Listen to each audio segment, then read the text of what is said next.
good evening. I'm Lawrence Carpetburner, and you're about to see an interview which I find very compelling, and I'm sure may change your life. It's completely unedited and uncensored and uninhibited. The cigarette is a pulp cigarette, the cigarette that you never smoke, you merely hold.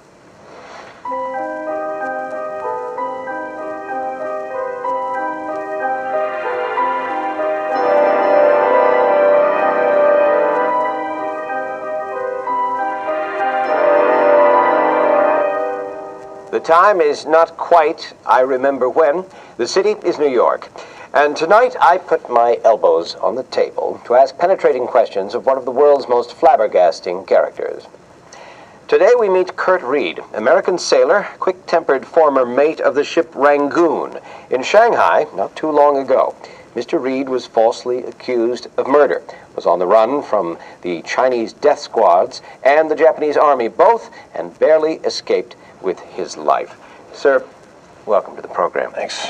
Now, Mr. Reid, you grew up in the Orient, did you not? And yet you appear to be quite tall.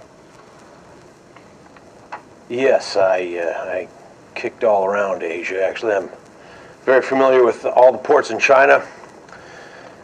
Guangzhou, Guangdong, Shanghai. It's all very exotic, I'm sure. Mr. Reid, why is it that sailors such as yourself continually attract danger and create upsetting scenes of mayhem whenever and wherever you go? And why is there always a trail of debris and broken bodies left behind in your wake? Can't you be satisfied simply with the job that you have, which is as it says here, a bucko mate? What is that exactly? It's a mate on a sailing ship, one who uses his fists when necessary to keep the ship in line. Now, understand. Well, thank you. Why is it that you can't simply be satisfied with the job of running a ship with fists, which I assume must be very challenging, instead of actively seeking out trouble, as you do, just to get, it seems to me, a little attention? And now, just hold on a minute. Just hold on a minute. I do not seek trouble. I dislike trouble just like any other guy. I was framed for murder by that ruthless Chinese traitor Lin Wang. And he had a signed confession proving my innocence that he would not give up until I did what he asked me to do. Which was what? Did he want you to take him on a boat ride? No, he didn't want me to take him on a boat ride. That despicable, deformed madman wanted me to kill somebody. He wanted me to kill Varenka. Varenka? Varenka Savishna, the exotic white Russian double agent? You know Varenka? Well, I should say so. She appeared on this show just a few months ago. I still remember her sitting there with her fetching little hat, lace on the front. Mr. Carpetburner, you're a married man, aren't you? Well, as a matter of fact, I am. I don't see what that has to do with it. I wonder what Mrs. Carpetburner would say if she knew you were asking Varenka about the kind of things I like to wear. I can't imagine how she was patient enough to be on your show. Well, Mr. Reid, you don't know me very well, but those that do know that I certainly know my way around women. No, she was putty in my hands. Putty in your hands?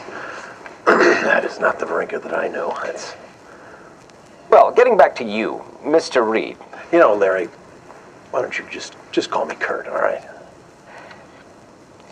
Mr. Reid, you still haven't answered my question, which will be my final question of the evening. Why is it that where you go, violence and trouble always follow? Well, Larry, it's a very tough world that we live in, and for guys like me who speak their mind and try to make an honest living by the sweat of our brow, when we run into dishonest people, they often want us to do their dirty work for them. And when that happens to me, I feel that I reserve the right to sort those guys out with these fists. Even though your fists, as you said before, are perhaps better suited to running a ship somehow. How many fists do you have, Mr. Reid? In all due respect, it seems that you have, like some carnival freak, more than the usual allotment of two. Are you like some malformed accident of nature that it just has an unlimited supply?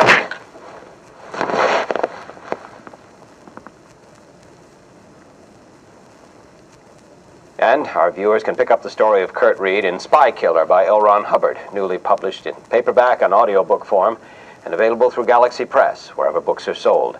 Get into the action at goldenagestories.com. I'm Lawrence Carpetburner, and I'll see you again when next I put elbows on the table.